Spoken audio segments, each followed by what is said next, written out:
The winter air inside Portland Central Station carried a sharp, metallic chill that settled deep in the lungs. Snow pressed against the tall glass walls, blurring the city beyond into a pale, restless haze. The station was awake but uneasy, filled with the low murmur of travelers, rolling suitcases, distant announcements echoing off steel and stone. Atlas moved through it all with quiet focus. The German shepherd's paws touched the cold tile in a steady rhythm, nose low, breathing slow. Scents layered the air like invisible threads. Coffee, wool coats, oil from the tracks, damp paper.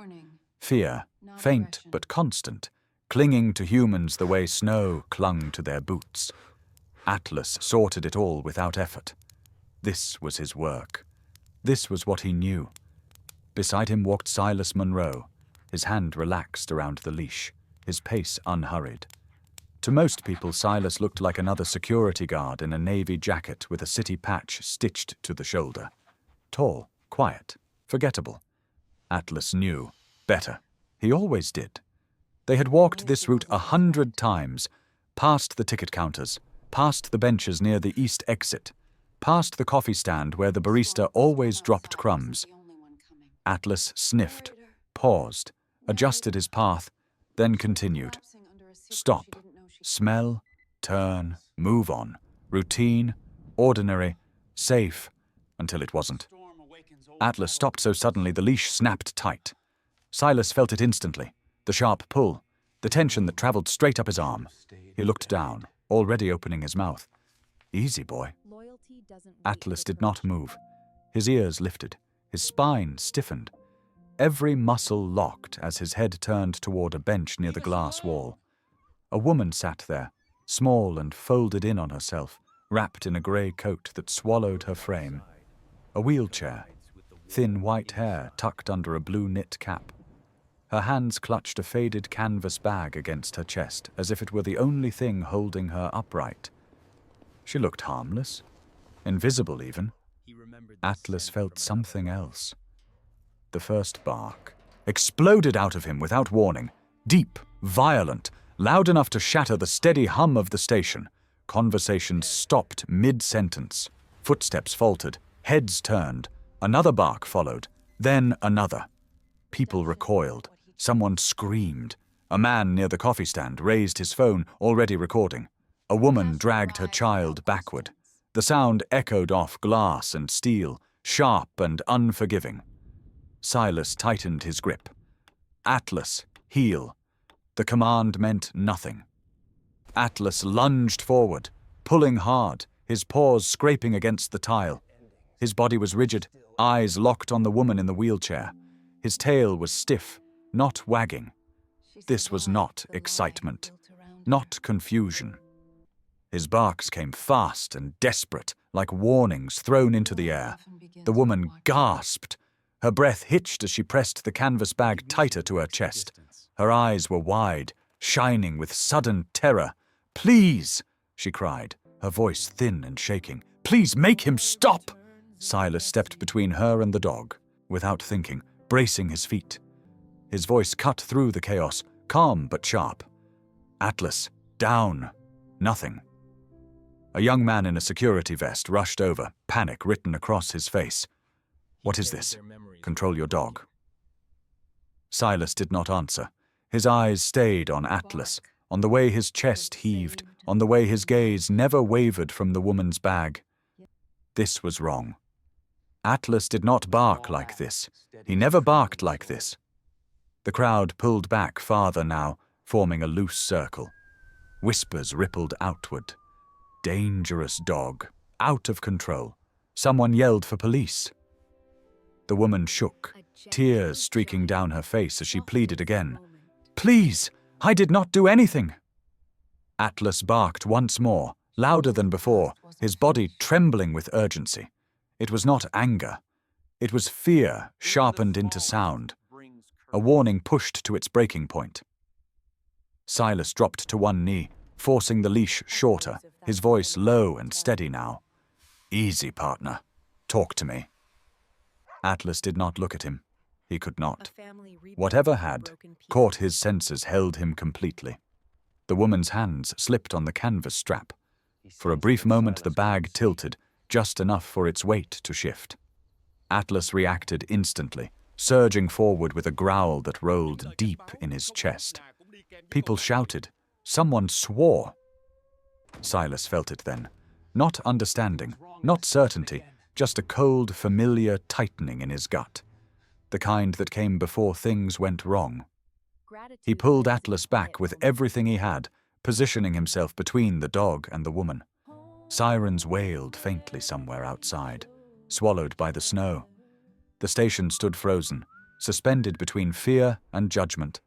A dog barking, an old woman crying, a crowd waiting for someone to decide who was wrong. Atlas's barking slowed, but did not stop. His eyes never left the bag. His body remained coiled, ready, waiting. Silas swallowed hard, his pulse loud in his ears.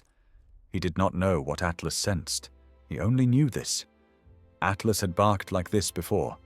Every time, something terrible came after. Silas Munro felt the leash burn against his palm. It wasn't pain. It was disbelief. Atlas had never done this. Not once in 4 years of working together.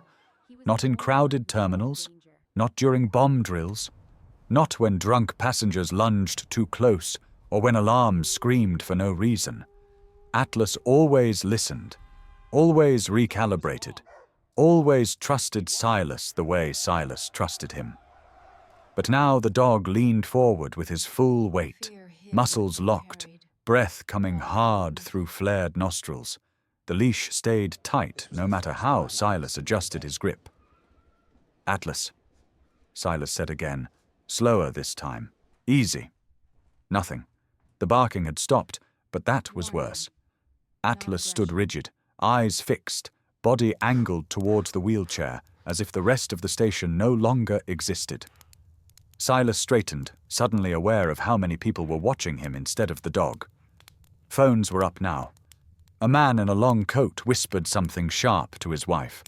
Someone, near the wall, muttered, "That thing's dangerous."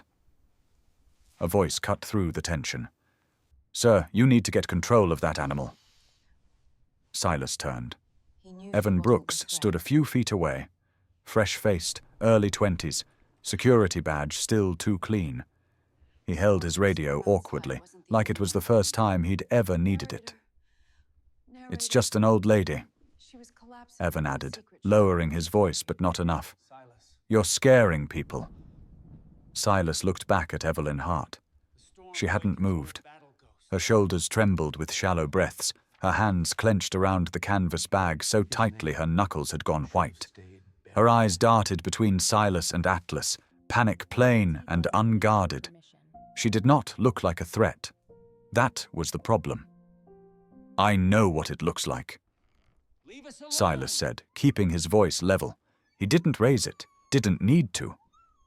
"Atlas doesn't react like this without a reason." Evan scoffed quietly. "Or maybe he does. Dogs aren't machines." A murmur rippled through the crowd. Someone nodded in agreement. Someone else shook their head. "He's trained," a woman said. "Those dogs can smell things people can't." "This is profiling," a man snapped back. "She's in a wheelchair."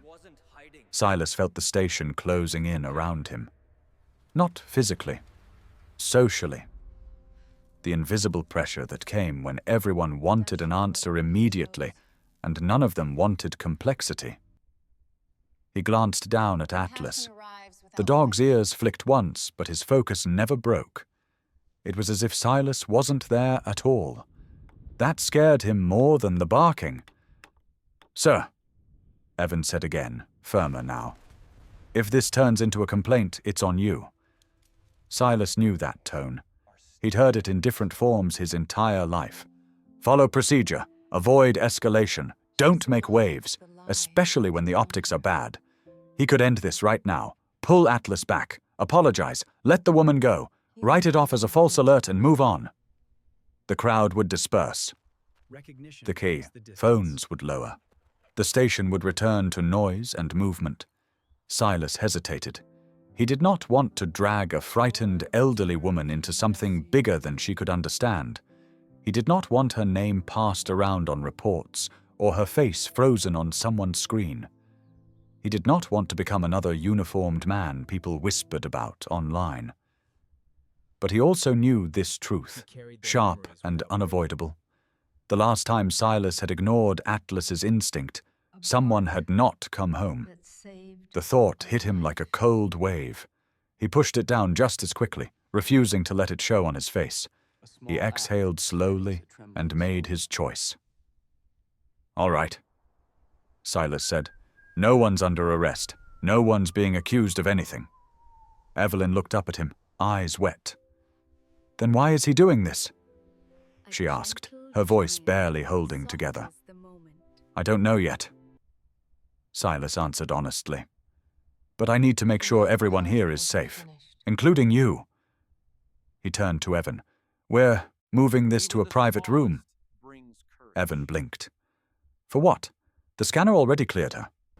"For my peace of mind," Silas said, "and his." He nodded toward Atlas. A man in the crowd laughed bitterly. "So the dog decides now." Silas met the man's gaze without flinching. "The dog doesn't decide. I do." He stepped closer to the wheelchair, careful to keep his movements slow and open. Atlas shifted with him, staying between Silas and the bag, his body still tense but controlled. "Ms. Hart," Silas said gently, "I need you to come with me for a few minutes. We'll make sure you don't miss your train." Evelyn hesitated, eyes flicking to the people watching, to the phones, to the dog. Then she nodded, once, small and defeated. "Okay," she whispered. As Silas guided the wheelchair towards the security corridor, the crowd parted reluctantly, whispers following them like shadows. Evan walked beside him, jaw tight. "This better be worth it," Evan muttered. Silas didn't respond. He didn't need to. Behind him, Atlas moved without pulling now, step for step at his side. Still alert, still focused, still certain. The private screening room felt smaller than it was. Fluorescent lights hummed overhead, casting a pale glow on white walls scuffed by years of hurried checks and forgotten arguments. Outside the narrow window, snow thickened against the glass, blurring the outlines of the station. The loudspeaker crackled again. Another delay. Another apology. Portland Central Station was filling up fast. Silas could feel it even without looking. The pressure. Trains stalled by the storm meant people packed tighter, tempers shorter, patience thinning by the minute. Every minute he spent in this room was another minute someone would complain. Another clip would go viral. Atlas stood near the door, unmoving. His body was still tense, weight shifted slightly forward, eyes fixed on Evelyn Hart, as if she were the only solid thing in the world. Evelyn sat rigid in her wheelchair, hands folded around the canvas bag on her lap. She hadn't spoken since they entered. Her breathing was shallow now, controlled, like someone trying not to cry in public. Silas broke the silence. "Ms. Hart, we're going to do a quick check and then you'll be on your way." She nodded, but her eyes never left Atlas. "He still doesn't like me," she said quietly. Silas shook his head. "He's not angry." Evan Brooks stood near the scanner, arms crossed, jaw tight. "We already ran the bag," he said. "Nothing flagged, no metal, no electronics, no chemical markers." As if on cue, the scanner beeped softly as Evan passed it over the bag again. Green light, clear. "See," Evan said. "It's clean." Silas didn't answer right away. He watched Atlas instead. The dog hadn't relaxed. Not even slightly. His ears flicked at the sound of voices, but his focus never shifted. He wasn't scanning the room. He wasn't distracted by noise. He was locked in. Silas's radio crackled on his shoulder. "Monroe." It was his supervisor. tight voice. No greeting. "You need to wrap this up," she said. "We've got complaints coming in already. A video's circulating. Old woman, service dog accusation. You know how this looks." Silas closed his eyes for half a second. "I'm almost done." "I don't care what you're almost doing," she snapped. "If the scanner cleared her, release her. We can't afford a media mess today." The line went dead. Evan exhaled sharply. "Told you." Silas set the radio down slowly. He looked at Evelyn. She was trembling now, though she tried to hide it by pressing her lips together. "I don't want trouble," she said. "I just want to go home." Silas believed her. That made this worse. He knelt in front of Atlas, lowering his voice. "Partner, help me out." Atlas didn't move. Silas felt the weight of the decision settle in his chest. Procedure said stop. Common sense said stop. Every instinct he'd learned since leaving the military said, stop making things harder than they needed to be. But Atlas wasn't wrong. He had never been wrong like this. "All right," Silas said quietly. "We're doing one more check." Evan frowned. "We already—" "Manual," Silas cut in. "I want the lining." "That's not protocol," Evan said. "If this turns into a complaint, it's on me," Silas replied. His voice wasn't loud. It didn't need to be. "Open the bag." Evelyn stiffened. "Please," she whispered. "There's nothing in there. Just clothes, letters." Silas met her eyes. "I'm not accusing you of anything, but something's off, and I need to know why." She hesitated, then slowly loosened her grip. The bag slid onto the table with a dull thud, heavier than it looked. Evan unzipped it. Folded sweaters.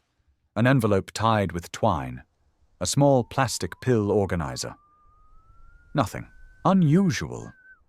Atlas growled low. Not threatening, insistent. Silas leaned closer, fingers pressing along the inner seams. He felt it then. A faint stiffness where fabric should have been soft. "Here," he said. Evan sighed, grabbed a small blade, and carefully cut along the inner lining.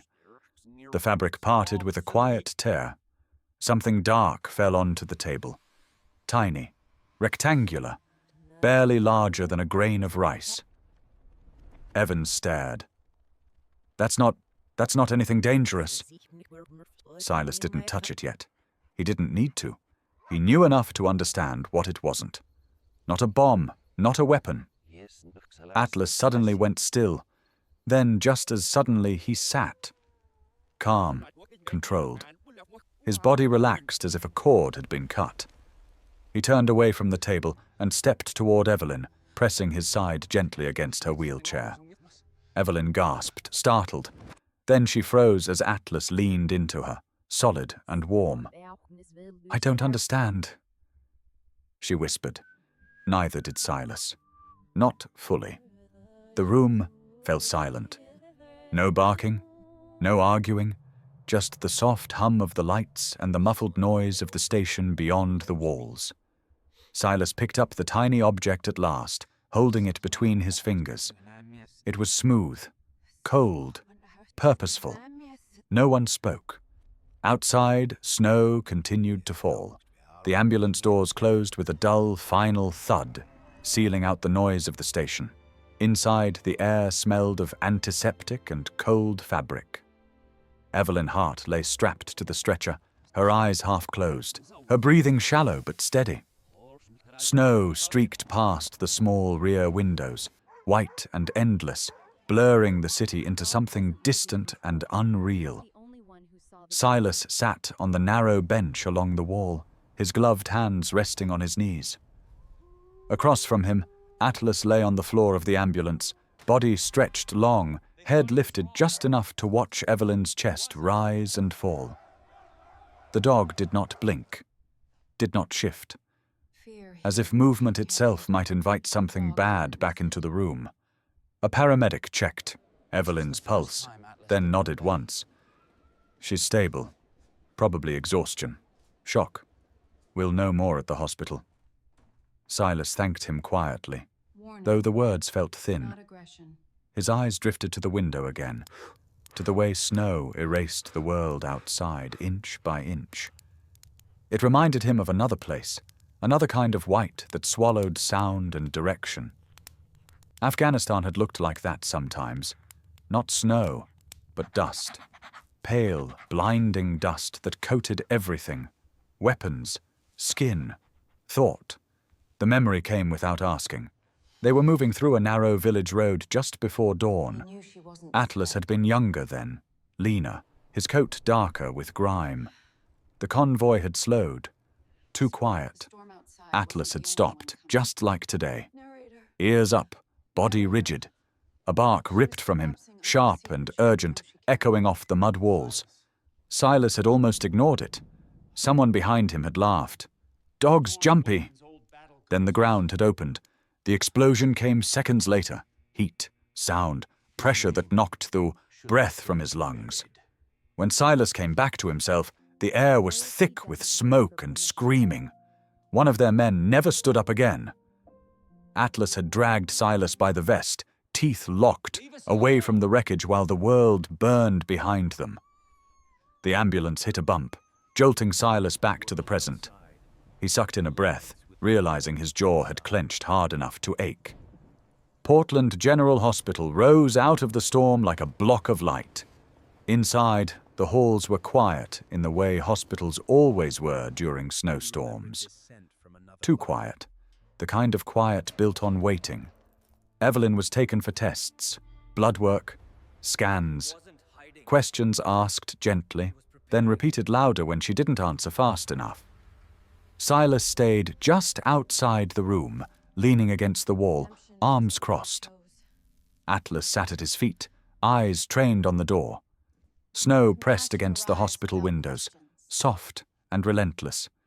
It blurred the city lights into dull halos, hiding edges, smoothing everything into sameness. Silas watched it fall, thinking how easy it was for truth to disappear that way.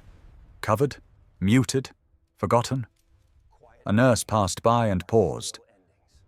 "Your dog, he's allowed." Silas nodded. "He's working." She hesitated, then smiled faintly. "He seems very serious." Atlas did not look at her. When Evelyn was finally brought into a private room, pale beneath thin blankets, Atlas rose without command and followed. He lay down beside the bed, positioning himself so his body touched the wheel of the IV stand, close enough to feel, close enough to guard.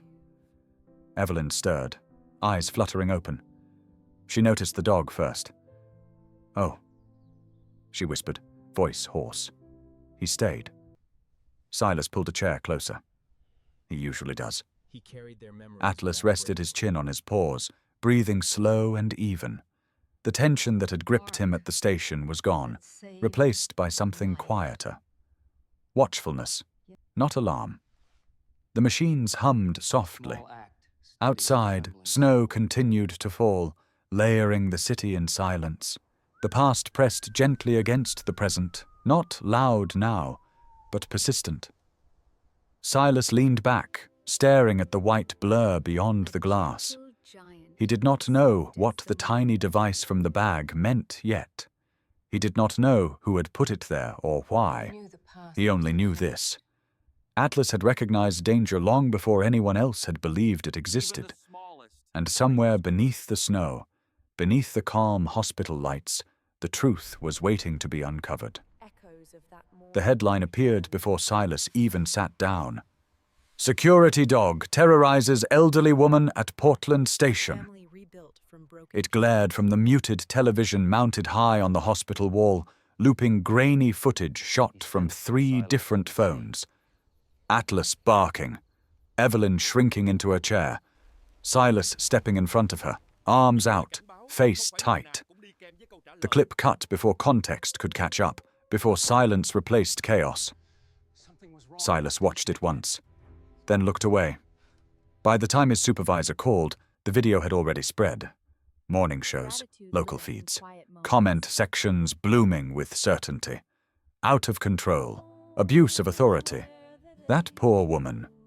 The meeting happened in a small office off the hospital corridor, borrowed space that smelled faintly of disinfectant and stale coffee. Silas sat straight-backed in a plastic chair, hands folded, Atlas lying at his feet. His supervisor didn't waste time. "We've received 3 formal complaints," she said, "and a request from City Legal to review your conduct." Silas nodded once. "Until we sort this out," she continued. "You're on administrative leave, with pay, but off the floor." Silas absorbed it without reaction. "Understood." She hesitated. "Was there a reason you overrode protocol?" Silas looked down at Atlas. The dog didn't move, didn't look up, just stayed. "Yes," Silas said. That was all. Back in Evelyn's room, the atmosphere felt heavier. The hospital lights were dimmed for afternoon quiet hours, but there was no rest in the air. Snow still pressed against the windows, less fierce now, but constant. Evelyn sat propped against pillows, her hands shaking as she clutched a paper cup of water. She had seen the video too. A nurse had tried to turn it off. Too late. "They think I was attacked," Evelyn said softly. "By him." Atlas stood, walked around the bed, and sat beside her chair instead of at Silas's feet. He leaned his body gently against her leg, solid and warm. Evelyn broke. She covered her face with her hands, shoulders collapsing inward as sobs tore through her thin frame. "I didn't know!" she cried. "I swear I didn't know." Silas moved closer, but Atlas stayed where he was, pressing into her, grounding her. After a long moment, Evelyn wiped her eyes and took a breath that rattled. "He came to see me 2 months ago," she said. Silas waited. "He said he worked with veterans," she continued. "A charity. He knew my husband's name, knew my son's unit." Her voice cracked. "He said, my boy might still be alive." The words landed heavy. "He told me the military never confirmed the remains," Evelyn said, "that sometimes things get buried, forgotten." She laughed bitterly. "I believed him because I wanted to." Silas didn't interrupt. He said if I helped, if I carried medicine to people who couldn't get it themselves, he'd keep looking for my son. He said it was about taking care of our own. Atlas shifted closer as Evelyn's voice faltered. "I never asked what was in the bag," she whispered. "I was just so tired of not knowing." Silas felt something tighten behind his ribs. He had seen this before. Different faces, same hook. Hope offered like a lifeline, then turned into leverage. "And the man?" Silas asked. Evelyn shook her head. "I don't know his name. He wore a pin, a little emblem. He said it was medical." Silas nodded slowly. Outside the room, voices passed. Laughter, footsteps. Life continuing without regard for the quiet devastation inside. Atlas rested his chin on Evelyn's knee. She placed a trembling hand on his head. This time, she did not pull away. "I thought he was hurting me," she said, "but he wasn't." Silas swallowed. Leaving would have been easier. Letting procedure take over. Letting the crowd decide. Letting the video tell the story. But Atlas had stayed. The dog chose harder. The truth arrived without drama. No alarms, no shouting. Just a doctor standing at the foot of a hospital bed, holding a tablet with both hands as if the weight of what it showed required balance. Silas knew that posture. He had seen it in field tents and makeshift clinics overseas. It was the stance people took when they were about to say something that could not be taken back. Dr. Lauren Whitaker spoke quietly. "We found something during the scan?" Evelyn lay still beneath the blanket, eyes open, fixed on the ceiling. Atlas was seated beside the bed, alert but calm, his head angled, slightly towards the doctor's voice. "It isn't natural," Whitaker continued. "It's a sealed packet, Synthetic material, placed internally.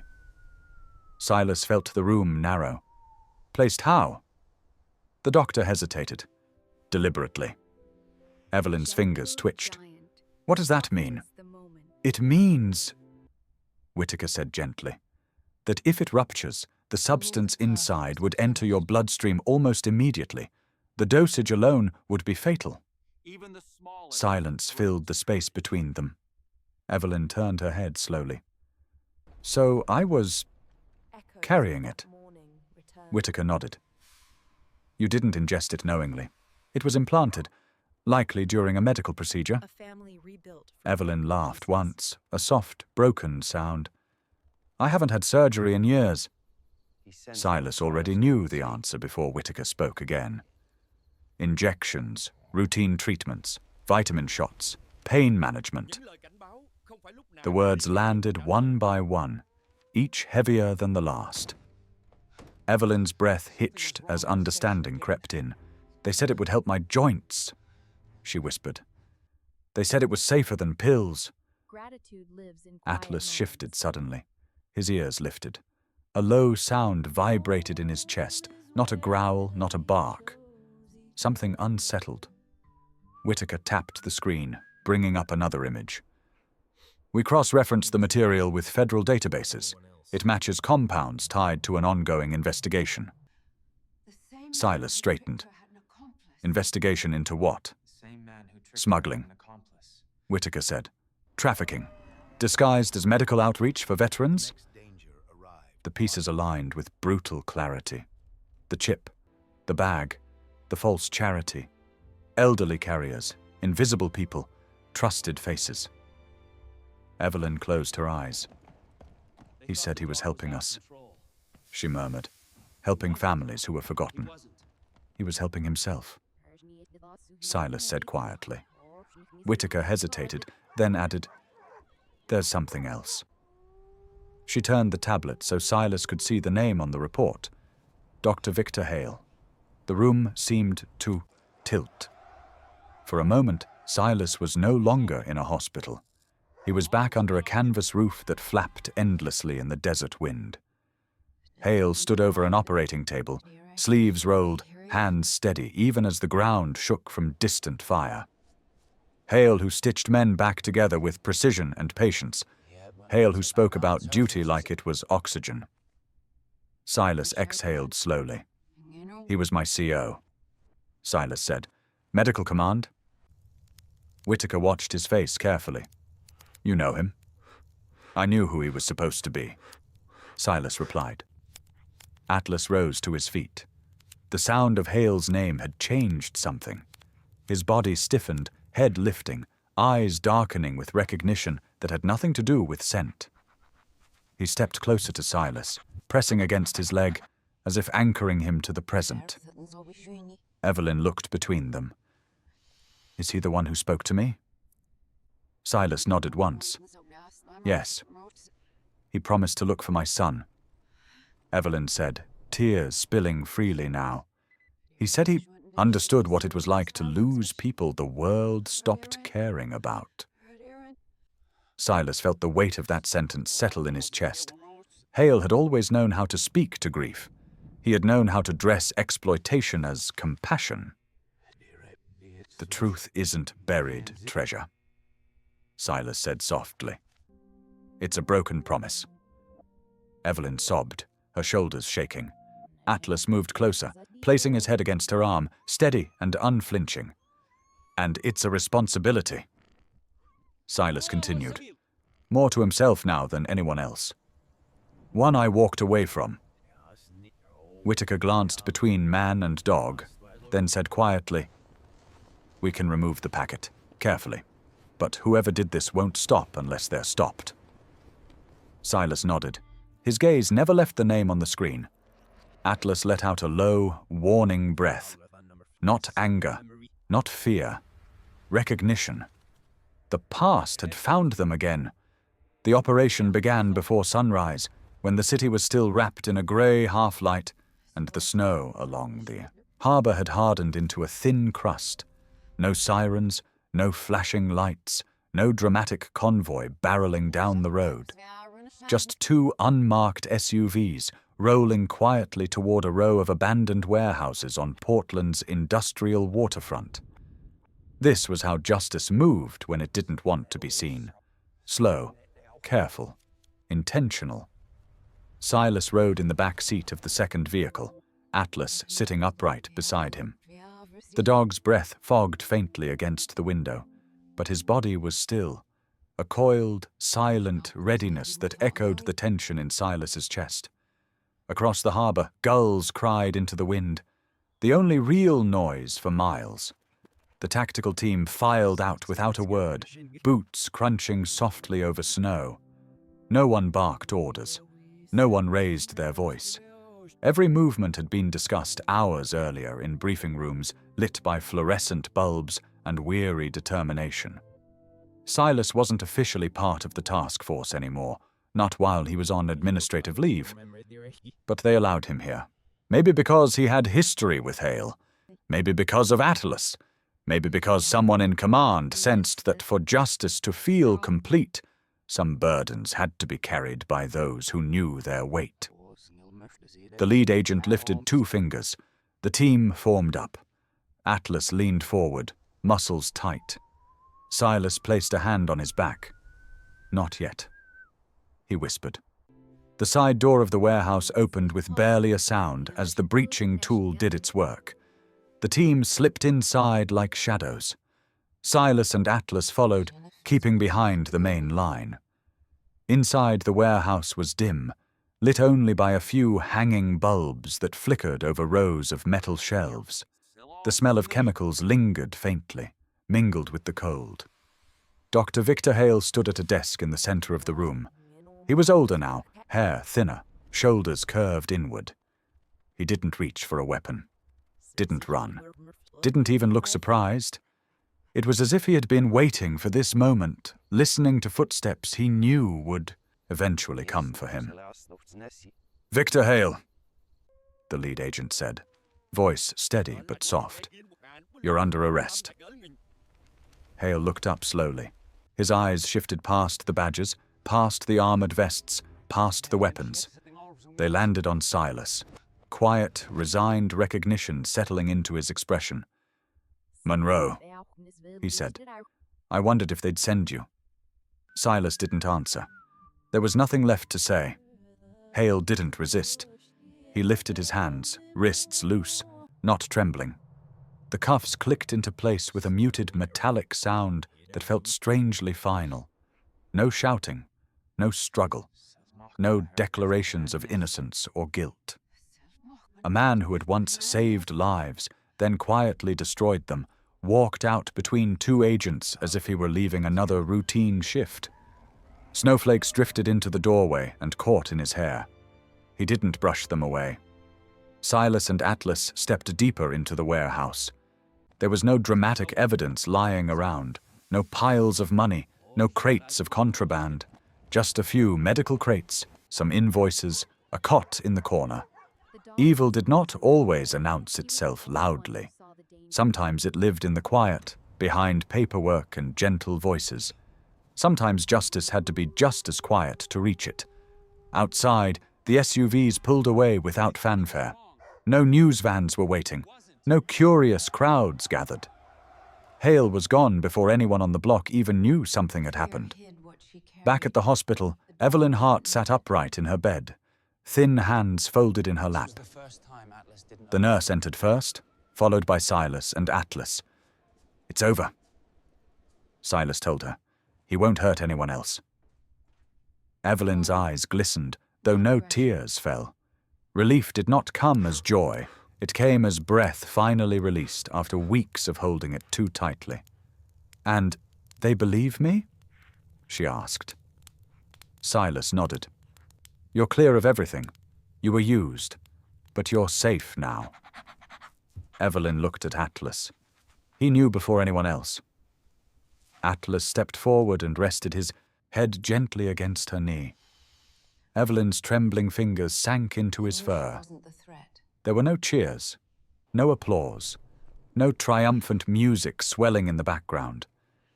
Just a quiet room, a tired woman, a dog who had refused to walk away, and a man who finally stopped running from a truth he'd avoided for years. No one was punished loudly. Silas said softly, more to himself than anyone else. But something was finally right. Outside the window, the snow began to melt along the edges of the glass, tracing thin lines downward as if the world itself exhaled. Spring arrived quietly that year, slipping into Portland without ceremony. It didn't burst through the cold so much as melt into it, softening the edges of things that winter had left brittle. Trees along the waterfront unfurled their first shy leaves. The river thawed in long silver ribbons. Light lingered a little longer each evening, stretching the day forward like a gentle invitation. Silas Monroe felt the change before he fully saw it. He felt it in the way Atlas no longer bounded ahead on morning walks, but moved with a slower, more deliberate gait. The German shepherd's coat was still thick and handsome, but streaks of pale fur had begun to gather around his muzzle, like frost that refused to leave. His joints clicked softly sometimes when he got up, and when he settled beside Silas on the bench outside their apartment, he lowered himself with the careful pride of someone pretending they weren't getting older. Silas noticed every small shift. He always had. But now, for the first time in years, he didn't feel a knot tightening in his chest when he looked at Atlas. Instead, there was something softer, gratitude threaded with a kind of gentle ache. They spent most mornings at a small park overlooking the Willamette River. Children ran across the grass. Joggers nodded as they passed. Sometimes someone would recognize Atlas from the news coverage that came after Hale's arrest, but most people just saw a loyal old dog lying beside his handler, soaking in the sun. Silas liked that. Atlas seemed to like it even more. He sat with a hand resting on Atlas's back, feeling the slow rise and fall of his breathing.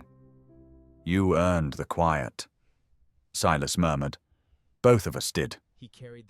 Atlas blinked up at him, eyes warm and unhurried. The case that had once consumed every waking moment now lived mostly in paperwork and archived reports. Hale was awaiting trial, quietly, without spectacle. The smuggling network had unraveled in ways Silas never could have imagined. There were more victims, more false promises, more elderly men and women who had trusted the wrong person. But there were also survivors, people now receiving care instead of blame. And Evelyn Hart, she had become the heart of a new community. After her recovery, the VA center had invited her to speak to families of veterans, especially the aging ones who often slipped through the cracks. It turned out Evelyn wasn't fragile the way everyone assumed. She was steady, stubborn, and kind in a way that made people sit down and listen without meaning to. She didn't have much family, but she wasn't alone anymore. Silas visited her on Thursdays.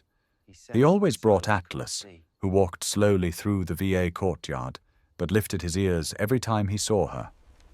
Evelyn kept a small patch of garden there. Her tomatoes were already sprouting. And whenever Atlas sat beside her bench, she'd lean down and whisper secrets to him, as if he were the only soul patient enough to keep them. "You saved me," she told him once, "not from danger, from disappearing." Silas didn't interrupt. Some moments weren't meant to be shared. He watched Evelyn grow stronger, watched her begin laughing again, watched how the other veterans gravitated towards her gentle steadiness.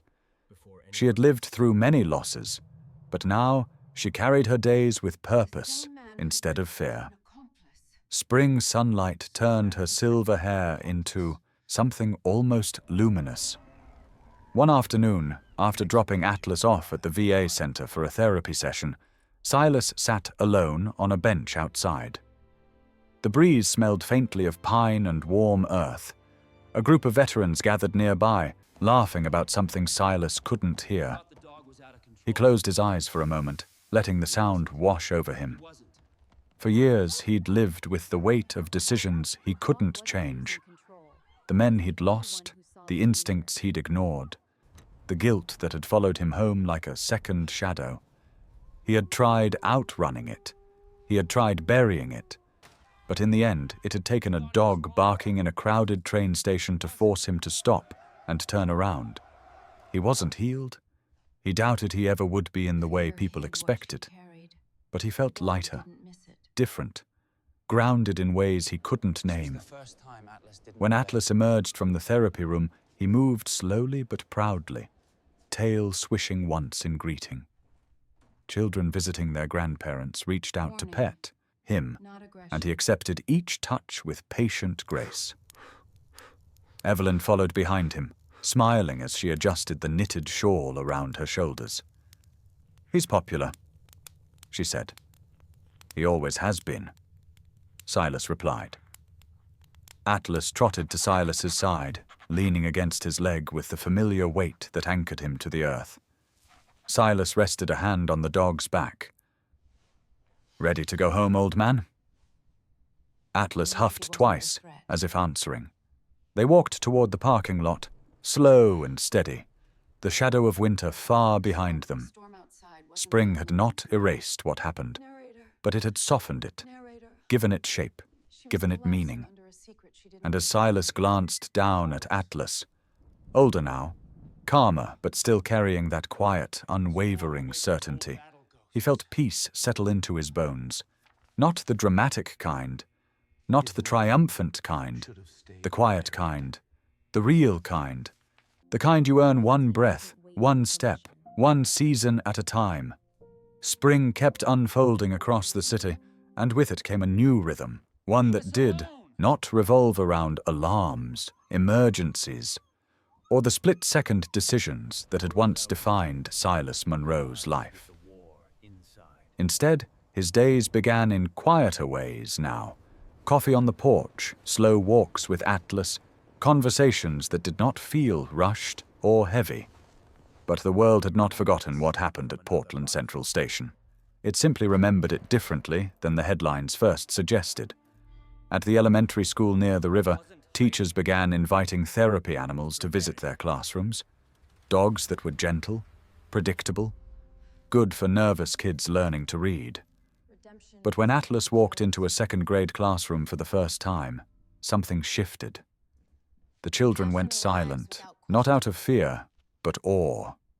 He moved slowly, a little stiff in the back legs, but with a dignity that needed no explanation. A boy with a speech delay reached out tentatively. Atlas lowered his head until their foreheads touched. The teacher later said she had never seen the boy initiate contact with anyone before. Word spread. A veteran's dog, a rescue dog, a dog who protected someone nobody else noticed. Soon, Atlas had a standing invitation at 3 different schools.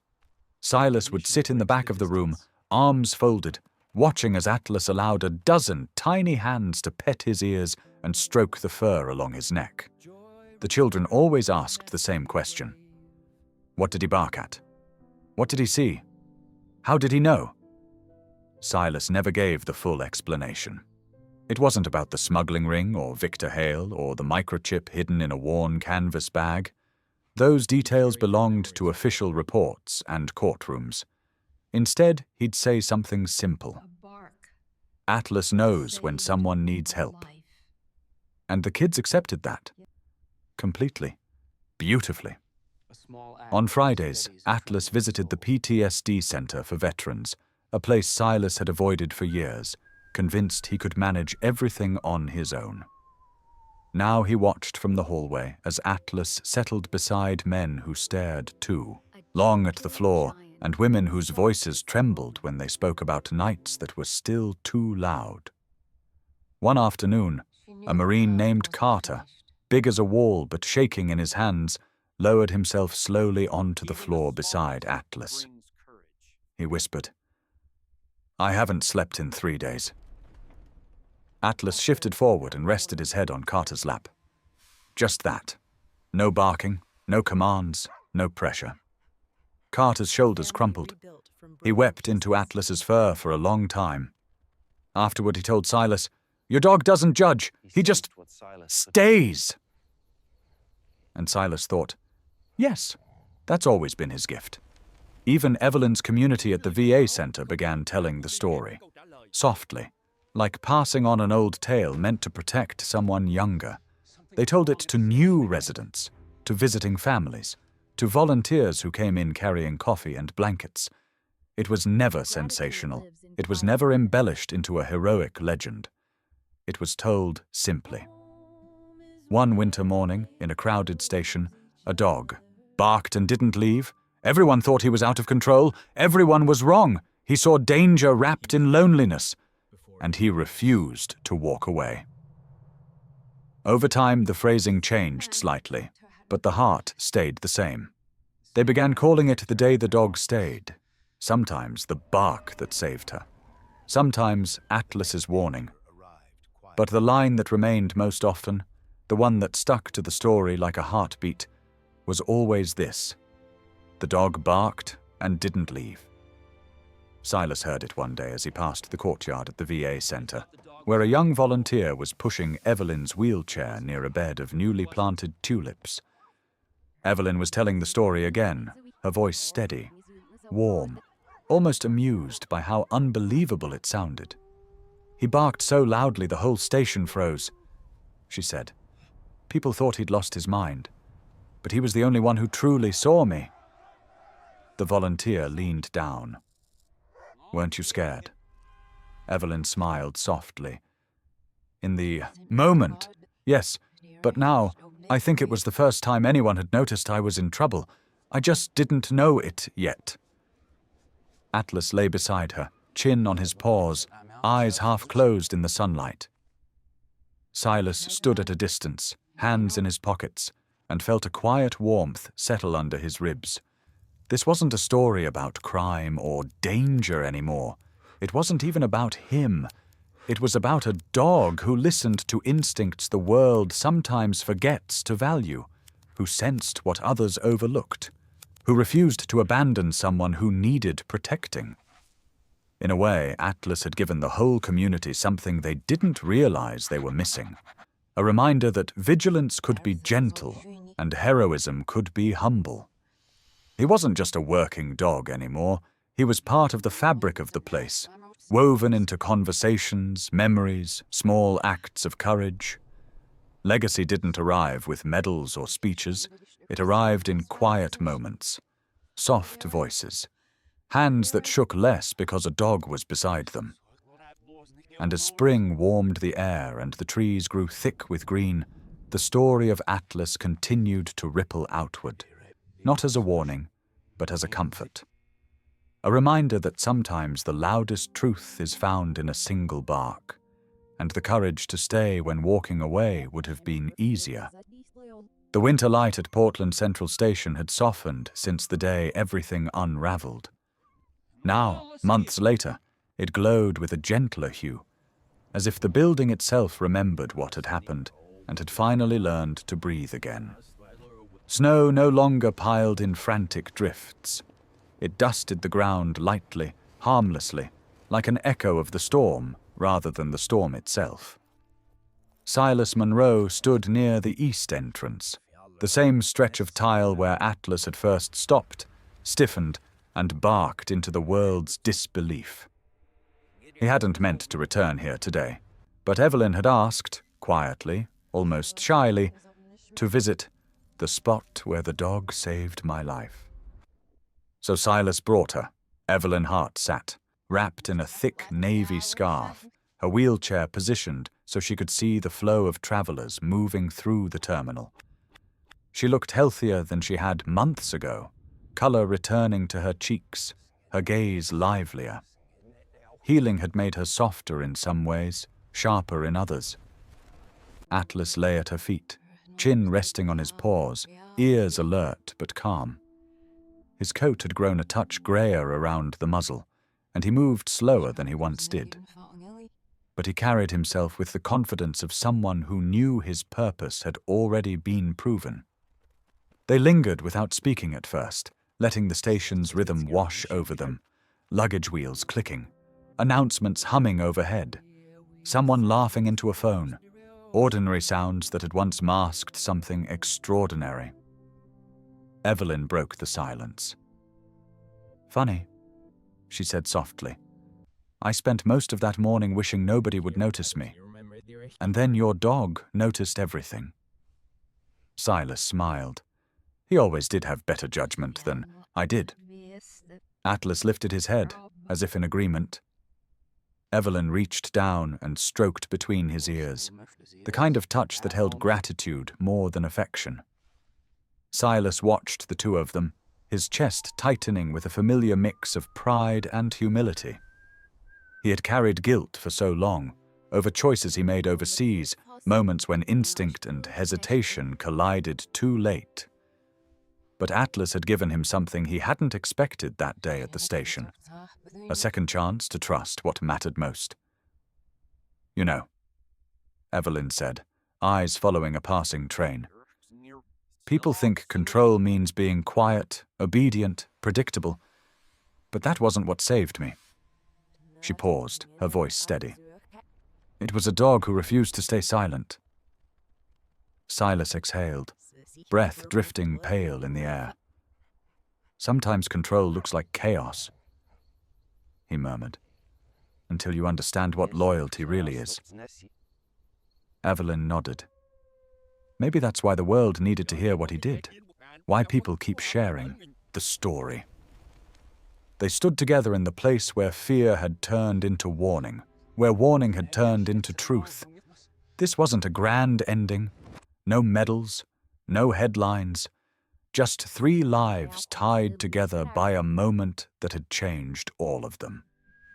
Silas looked down at Atlas. "Ready to head home, partner?"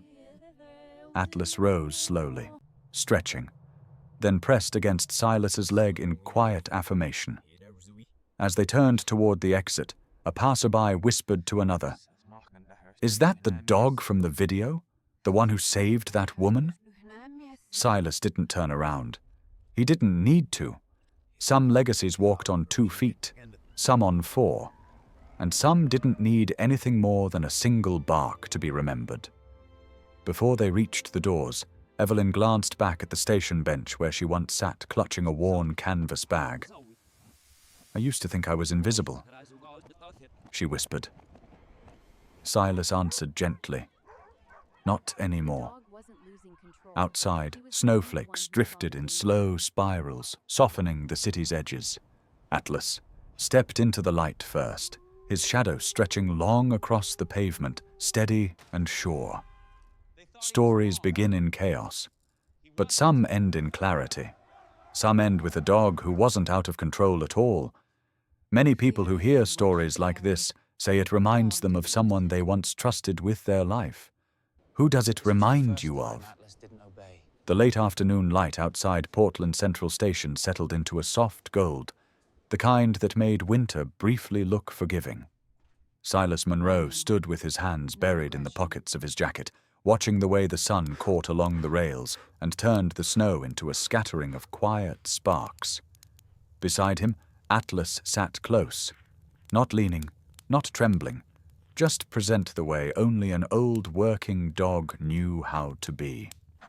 Their shadows stretched long across the pavement, merging and separating with each slow breath. Behind them, Evelyn Hart's wheelchair hummed faintly as she adjusted her scarf. She looked steadier these days, though time had etched clearer lines along her face. "Funny," she said softly, "how places don't change, but people do." Silas nodded, not trusting himself to answer. It was true.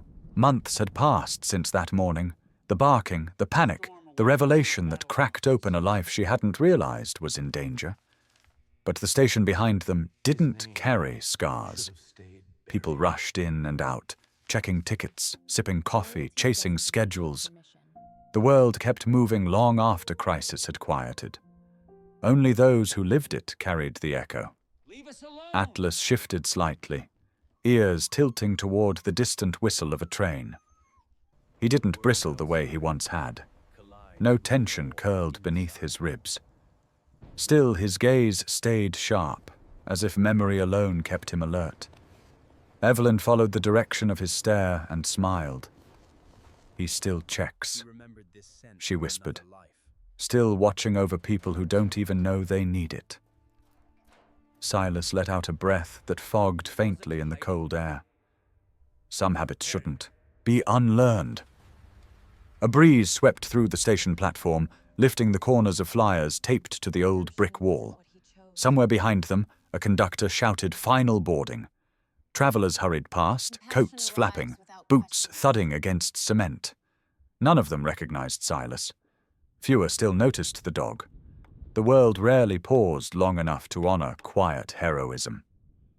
Evelyn lowered her gaze. "You ever wonder?" she murmured. "What would have happened if Atlas hadn't barked? If he'd just walked past me like everyone else?"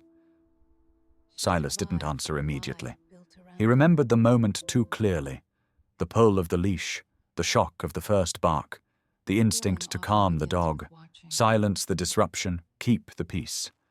The choice he almost made. "I think about it more often than I should," he admitted. "And every time, I come back to the same thing." "What's that?" "That sometimes chaos is just loyalty misunderstood." Evelyn let the words settle between them. Behind her, the snow began falling in small, deliberate flakes, drifting lazily through the station lights. A soft quietness wrapped itself around the platform, as if the world was holding its breath. Atlas took a step forward. Not a tense one, just enough to nudge Silas's hand, bring him back to the present. Silas stroked the rough fur between Atlas's ears, fingers lingering over the grey that had begun to spread there. "He's slowing down," Evelyn said gently. Silas swallowed. "A little." But the truth was more complicated. Atlas moved stiffly some mornings. He tired faster. His once tireless stride broke into careful pauses. Yet none of that diminished the presence he carried. If anything, it made it heavier, more meaningful. People walked past without knowing that the dog brushing their coats had once sensed a threat no machine caught. That he had refused to back down even when everyone thought he was wrong. That he had saved a life, not through power or force, but through sheer refusal to ignore danger only he could smell. Evelyn's voice softened. "You think he ever wonders why he barked that day?" Silas shook his head. "No, dogs don't second-guess their instincts." He paused. "Humans do." Evelyn chuckled faintly. "Maybe that's why he saved me, and not the other way around." A long silence followed. Not heavy this time, just full. Full of what had been, what almost happened, and what still waited somewhere beyond the horizon. Finally, Evelyn said, "Silas, may I ask you something?" "Of course. If someone needed you again, if someone else was in the kind of danger I was, would you still listen to him, even if the whole world thought he was wrong?" Silas didn't hesitate. "Yes." She nodded as if she already knew. "Good," she whispered, "because something tells me that bark wasn't the last time he'll try to warn you." The word sat between them like a stone dropped in still water.